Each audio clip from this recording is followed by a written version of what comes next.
जिंदगी पर पानी का प्रहार। नमस्कार, आप देख रहे हैं न्यूज अपडेट और मैं हूं आपके साथ विभा उपाध्याय। नमस्कार, मैं हूं आप सबके साथ न्यूज रूम से अनूप और खबरों की शुरुआत करते हैं। और सबसे पहले बात बाढ़ पर बेबस जिंदगी की। जी हां, देखिए बाढ़ पर लोग कितने बेबस हैं इस बात को समझिए। मधुबनी की तस्वीर हम आपको दिखाते हैं जहां अधवारा समूह की नदियां जो हैं कहर बरपा रही हैं और कहर ऐसा कि खेतों में भरा पानी अब सड़कों के ऊपर से बह रहा है। हालांकि ऐसे में लोगों की परेशानी बढ़ गई है। बीजेपी विधायक हरिभूषण ठाकुर बचौल ने बाढ़ पीड़ितों को हर संभव मदद का भरोसा दिया है।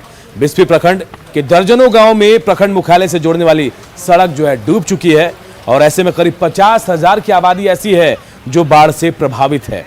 वहीं खेतों में लगी धान की फसल पूरी तरह से बर्बाद हो गई है, जिसकी वजह से किसान परेशान है।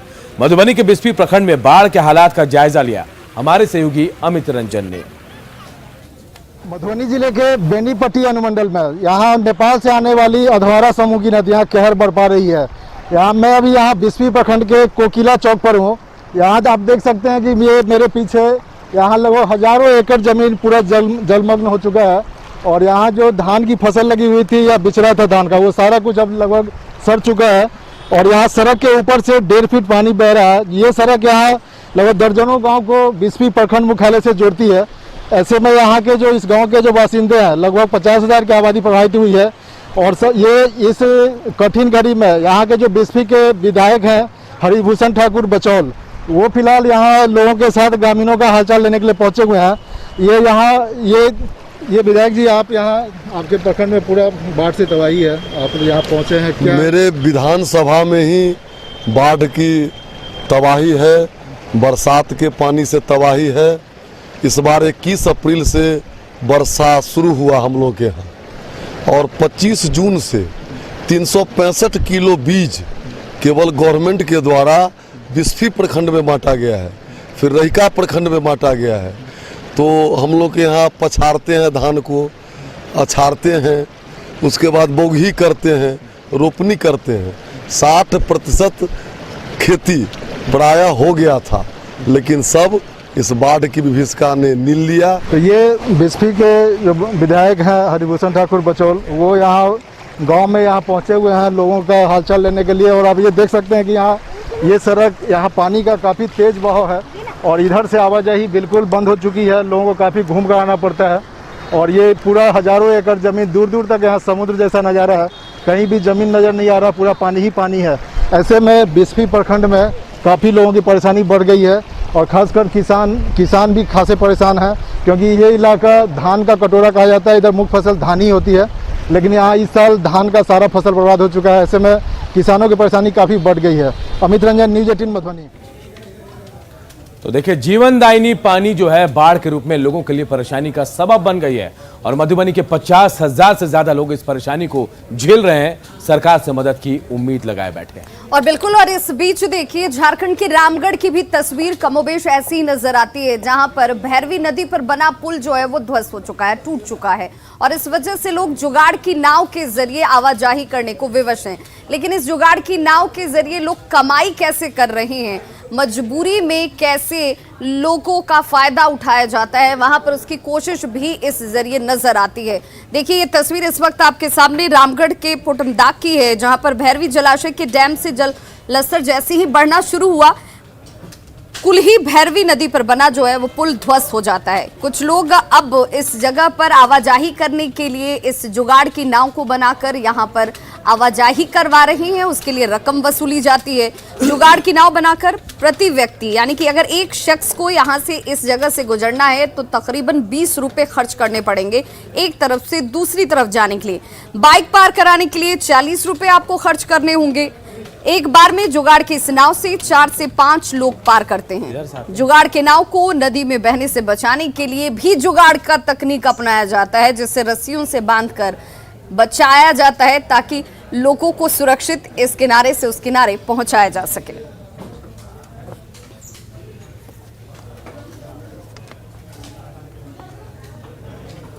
तो जुगाड़ की ये नाव खतरनाक भी साबित हो सकती है, यहाँ पर भी सावधानी की जरूरत है और प्रशासन को इसे देखने की भी। और देखिए, मुजफ्फरपुर के भी हालात कुछ अलग नहीं है। मुजफ्फरपुर में कांटी के बूढ़ी प्रखंड के दक्षिणी तटबंध पर रिसाव हो रहा था तटबंध का, लेकिन ये फिलहाल कंट्रोल में है। लेकिन लोग डरे सहमे हैं क्योंकि बार बार यहां से रिसाव हो रहा है और इसके बाद लोग यहां डर कर जी रहे हैं। वार्ड संख्या 11 और 12 में तटबंध जो है यहां से बार बार रिसाव हो रहा है। ग्रामीण और जल संसाधन विभाग के लोग लगातार यहां डटे हैं, अलर्ट मोड पर हैं और लोगों में डर है, अफरा तफरी का माहौल भी है।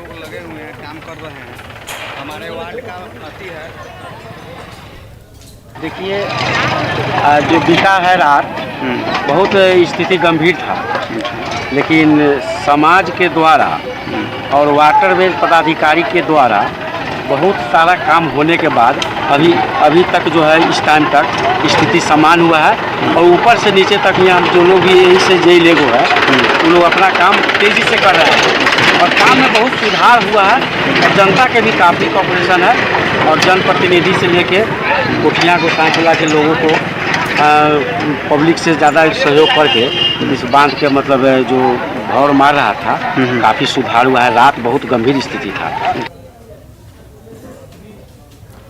तो देखिए, तटबंध के रिसाव से ही लोग डरे सहमे हैं और डर इतना ज्यादा कि घर नहीं जा रहे हैं कि कहीं अगर तटबंध टूटा तो उसकी जिंदगी खराब हो जाएगी लोगों की और भारी नुकसान उठाना पड़ेगा उन्हें। बिल्कुल, और पूर्वी चंपारण में भी ऐसे ही हालात हैं जहां पर बाढ़ का दायरा जो है वो धीरे धीरे बढ़ता जा रहा है। और देखिए जिस तरीके से सोमवती नदी जो है वो इस वक्त तूफान मचा रही है। यहाँ पर अब जो छोटी छोटी नदियां हैं वो भी उनका भी जलस्तर बढ़ चुका है और इन इलाकों में रहने वाले लोगों की परेशानी बढ़ती हुई इस वक्त साफ नजर आती है कि नदी के किनारे जो लोग बसे हुए हैं उनकी जिंदगी इस वक्त सबसे ज्यादा तबाह हुई है।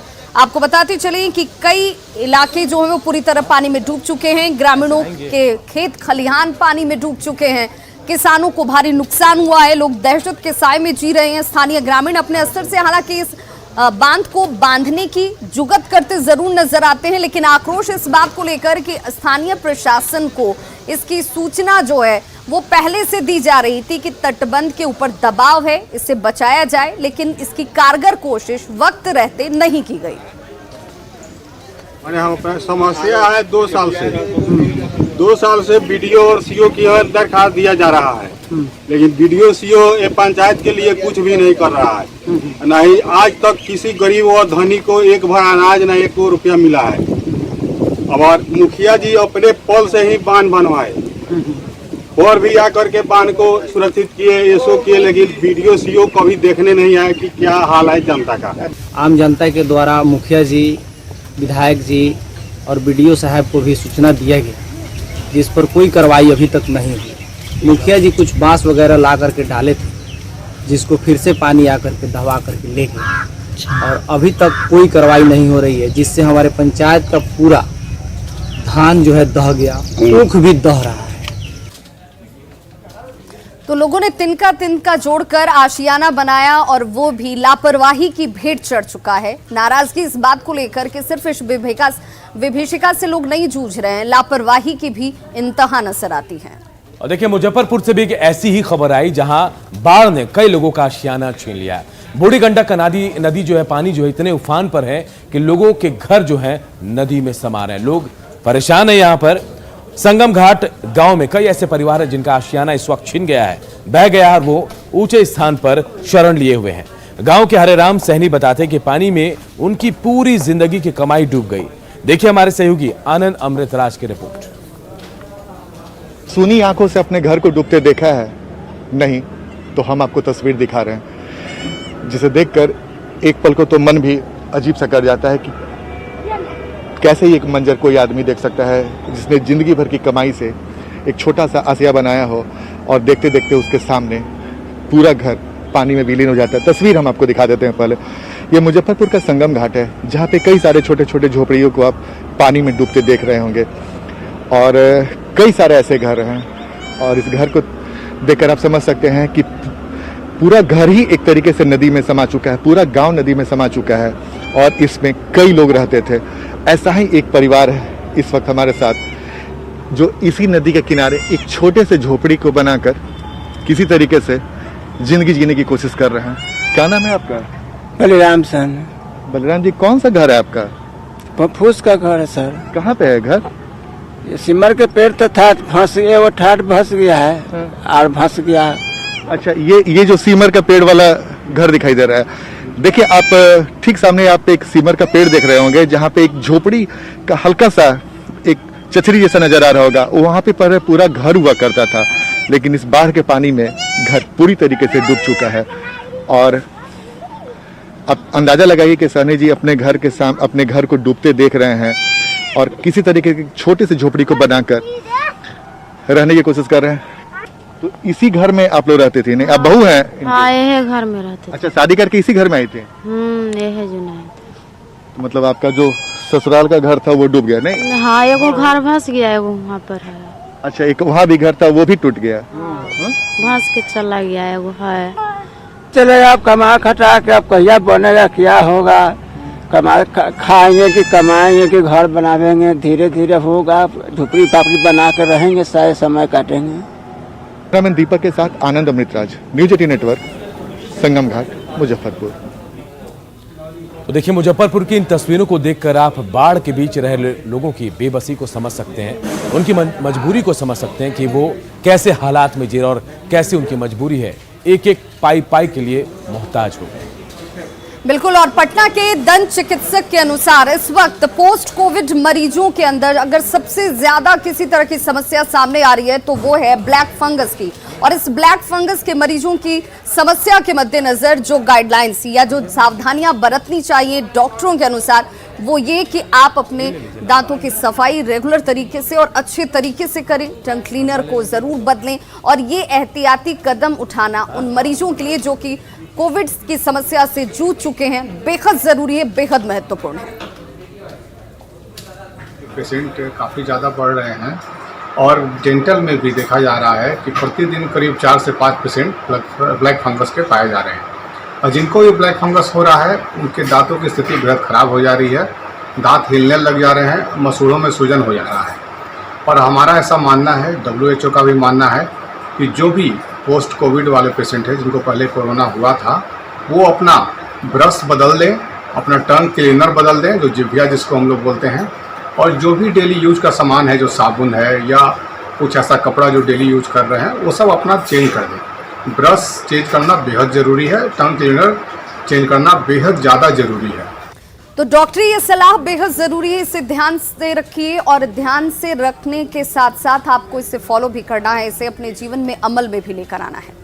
और देखिए, कोविड-19 टीकाकरण को लेकर लोगों का उत्साह लगातार बढ़ता जा रहा है। पटना की तस्वीर हम आपको दिखाते हैं, जहां लोग कोविड टीकाकरण को लेकर टीकाकरण केंद्र तक पहुंच रहे हैं। हालांकि लोगों की भीड़ को देखते हुए टीकाकरण केंद्र जो है पॉलिटेक्निक कॉलेज में जो बना था, वहां 24 घंटे वैक्सीन की सुविधा दी जा रही है। हमारे सहयोगी अमित कुमार की रिपोर्ट देखिए।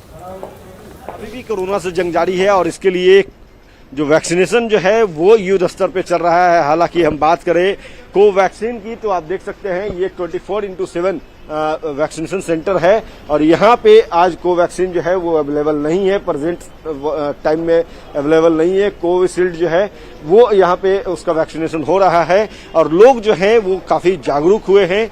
वैक्सीनेशन को लेकर के जो गाइडलाइन है उसका पूरा अनुपालन यहाँ पे किया जा रहा है। देख सकते हैं कि यहाँ पे सबसे पहले रजिस्ट्रेशन होता है, रजिस्ट्रेशन कराने के बाद टीकाकरण होता है और फिर आधे घंटे तक लोगों को यहाँ बैठना होता है। तो यहाँ पे बैठते हैं लोग और उसके बाद जो है फिर अपने घर को जाते हैं। तो कहीं न कहीं जो जागरूकता लगातार स्वास्थ्य विभाग की तरफ से चलाया गया है उसका यहाँ पे असर भी हो रहा है। कुछ लोग भी हैं, इनसे भी हम जान लेते हैं, समझते हैं, बात करते हैं। टीकाकरण करवाने आए हैं? जी जी। पहला डोज आपने लिया था? जी। आज सेकंड डोज लेना है? जी जी। ये बताइए टीकाकरण कितना अनिवार्य है, कितना? जी हाँ, जरूरी है टीकाकरण लेना क्योंकि हम इससे सुरक्षित हैं। जी, बबीता सिंह। आप 100% अनिवार्य है सभी के लिए, अपने सुरक्षा के लिए बहुत जरूरी है और दूसरे की सुरक्षा के लिए भी बहुत जरूरी है। मेरा ये सेकंड डोज है और ये नीतीश सरकार बहुत अच्छा ही व्यवस्था की है, हम लोगों को कोई परेशानी नहीं हुई। आप बताइए, सेकंड डोज ले रहे हैं जी। ये बताइए, अभी भी कई ऐसे लोग हैं जो टीकाकरण नहीं करवा रहे हैं, उनके लिए क्या चाहिए? वो कराना चाहिए सर, सबके लिए प्रेफरेंस है, अच्छा है, दवा है, जरूरी के साथ है। विनय कुमार सिंह है, तमाम जो लोग हैं वो टीकाकरण करवाने आए हैं। वृद्ध महिला जो है ये भी टीकाकरण करवाने आई है। क्या नाम हुआ आपका? शांति देवी जी। हाँ, बहुत गुण है इसमें है, बहुत शांति भी मिलता है और ये चीज से मतलब बचने के लिए है। आप बताइए। मेरा नाम सचिन राजा। टीकाकरण इम्पोर्टेंट है, लेकिन अभी भी रूरल एरिया में काफी लोग लेने से कतरा रहे हैं, इसलिए हम लोग को जागरूकता बढ़ाना होगा ताकि रूरल एरिया में भी सारे लोग टीकाकरण करवा सकें। कैमरा पर्सन मनीष जुनेजा के साथ अमित कुमार, न्यूज 18 पटना। तो देखिए, कोरोना वैक्सीन को लेकर जैसे जैसे जागरूकता बढ़ रही है, वैसे वैसे टीका केंद्र पर लोगों की भीड़ भी ज्यादा पहुंच रही है, लोगों में उत्साह भी दिख रहा है और यही वजह है कि कई टीका केंद्रों को 24 घंटे के लिए खोल दिया गया है। बिल्कुल, और चलिए आपको गिरिडीह लिए चलते हैं। झारखंड के गिरिडीह, जहां पर तीसरी प्रखंड के कुंडी गांव में आज भी आजादी के इतने सालों बाद भी देखिए जो मूलभूत सुविधाएं होनी चाहिए, जो मयसर होनी चाहिए लोगों को, वो यहाँ पे लोगों को नसीब नहीं है।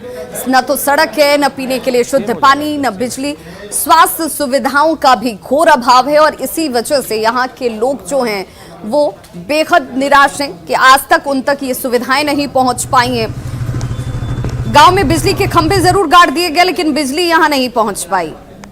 ग्रामीण कई बार जनप्रतिनिधियों से इसमें बदलाव लाने की, इसमें सुधार लाने की गुहार लगा चुके हैं, लेकिन इसके बावजूद ये समस्याएं जो हैं वो जस की तस आज तक बनी हुई हैं। शिक्षा की बहुत बड़ी समस्या है, जो यहाँ मतलब कि जागरूकता नहीं है। स्कूल भवन के बारे में मतलब स्कूल बना है, टूटा फूटा स्कूल है, बहुत जर्जर स्कूल है। यहाँ कोई शिक्षक नहीं आते है पढ़ाने के लिए, और यहाँ 8 क्लास तक स्कूल है और इस स्कूल में एक ही शिक्षक है और 8 क्लास तक है। तो क्या एक शिक्षक से 8 क्लास तक पढ़ाई हो सकता है?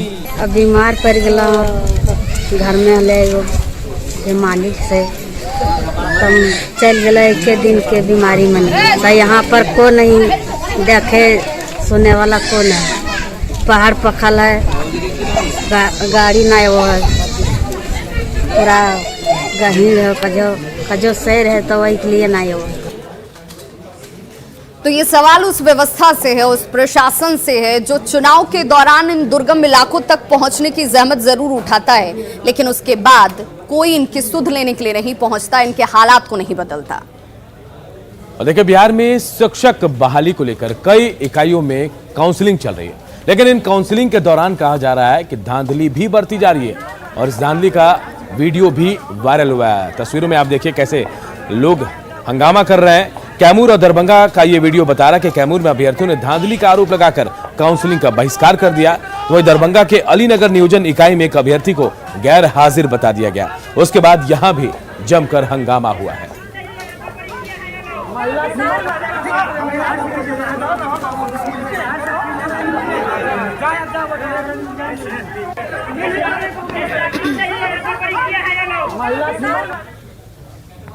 तो देखिए, शिक्षक बहाली के काउंसलिंग तो शुरू हो गई, लेकिन धांधली की खबरें भी आ रही हैं। जरूरत है सरकार को इस पर नियंत्रण करने की और कहीं ना कहीं ऐसे लोगों पर नजर रखने की।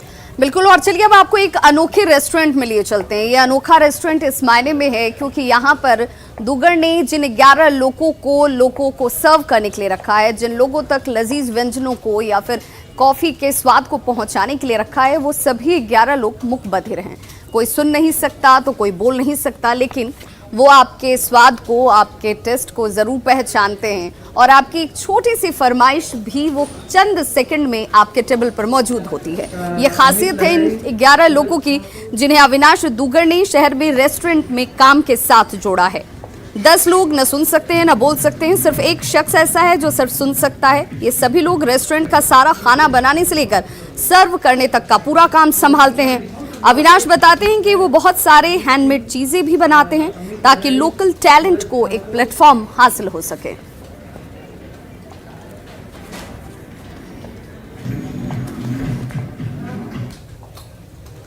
तो ऐसे मुकबधिर लोग भी इस तरह की प्रतिभाओं से, इस तरह के हुनर से सजे हुए हैं। इन्हें एक अच्छे प्लेटफॉर्म की जरूरत है, एक अच्छे रास्ते की जरूरत है जाके इनकी प्रतिभा और निखर सके।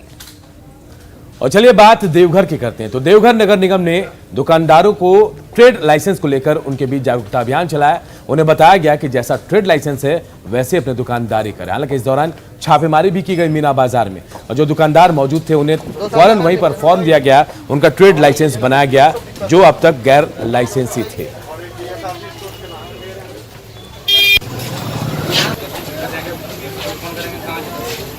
एक्ट है 2011, उसमें साफ साफ लिखा हुआ है कि टैक्स चोरी कानूनन अपराध है, इसमें राजस्व की भी हानि होती है और दुकानदारों को भी दिक्कत है। अगर वो टैक्स चोरी कर रहे हैं तो हम लोग म्यूनसिपल एक्ट 2011 के 455 धारा के तहत उन पर नोटिस करेंगे। अगर नहीं कराते हैं तो कानूनी कार्रवाई किया जाएगा, दुकान भी सीज किया जाएगा। शुभ नाम और पद बताएंगे। मोहित मिश्रा, टीम लीडर। तो देखिए, बिना ट्रेड लाइसेंस के दुकान खोलना गैर कानूनी, और यही बात समझाने की कोशिश नगर निगम देवघर का कर रहा है और अब लोगों का trade licence on the spot भी बनाया जा रहा है। गढ़वा के भंडरिया के कांडी में अज्ञात बीमारी से लोग डरे सहमे हुए हैं। ये डर इसलिए भी क्योंकि एक सप्ताह के अंदर 2 लोगों की मौत हो चुकी है। परिवार के ये दोनों लोगों की मौत अचानक हुई। डॉक्टर भी अब तक इस बीमारी का पता नहीं लगा सके हैं कि आखिर कौन सी बीमारी की वजह से इन दोनों की जान गई। परिवार के बाकी बचे जो लोग हैं वो इलाज के लिए रांची रेफर कर दिए गए हैं। सभी के शरीर में अचानक से सूजन हुआ, सूजन बढ़ता चला गया। पहले सूजन के साथ शुरुआत होती है, लोगों ने इसे साधारण समझा, उसमें लोगों ने स्थानीय स्तर पर ही इलाज कराया, लेकिन जैसे जैसे तबीयत बिगड़ने लगी उसके बाद इन लोगों ने डॉक्टरों से संपर्क साधा, लेकिन दवा खाने के बाद भी कोई सुधार नजर नहीं आया। अब ये तो हो सकता है कि या तो इन लोगों को खाने में कुछ हुआ दिक्कत, या तो फिर कुछ इंसेक्ट बाइट हुआ है। एग्जैक्ट मालूम नहीं पड़ रहा है, एग्जैक्ट अभी पता नहीं चल पाया है, पोस्टमार्टम के बाद ही पता चल पाएगा। तो मैंने सिविल सर्जन से बात किया था, वहाँ पर एम्बुलेंस वगैरह भेज करके उन लोगों को बुलाया गया था और उनका इलाज चल रहा है। आज एक और की मौत हो गई सर। हाँ पता है, पर उस बीमारी का जब तक पता नहीं चल पाएगा तब तक इलाज सही ढंग से नहीं हो पाएगा। इसके लिए जरूरत पड़ी तो क्योंकि रांची रेफर करेंगे। और ये उम्मीद की जानी चाहिए कि जल्द से जल्द इस अज्ञात बीमारी का पता चल सके और लोगों को समुचित इलाज हासिल हो सके। और इस बुलेटिन में फिलहाल इतना है, लेकिन खबरें लगातार जारी है। देखते रहिए न्यूज़ 18 बिहार झारखंड।